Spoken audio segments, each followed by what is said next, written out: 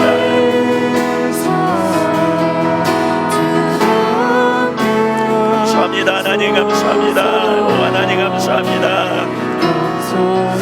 오 하나님 우리에게 깨닫게 하시고 빛을 비추셔서 하나님도 오지 않은 우리의 삶에 돌이켜야 될 부분이 무엇인지, 바꿔야 될 부분이 무엇인지, 의도해야 될 부분이 무엇인지 알게 하시고 주님께 의존하고 주님을 신뢰하고 주님을 경외함으로 하나님 온전히 하나님만 의지함으로 서도록 역사하여 주옵소서. 크시고 놀라우신 은혜 가운데 서도록 인도하여 주옵소서. 아버지의 영광을 나타내 주옵소서. 아버지 권능으로 임하여 주옵소서. 능력으로 임하여 주옵소서.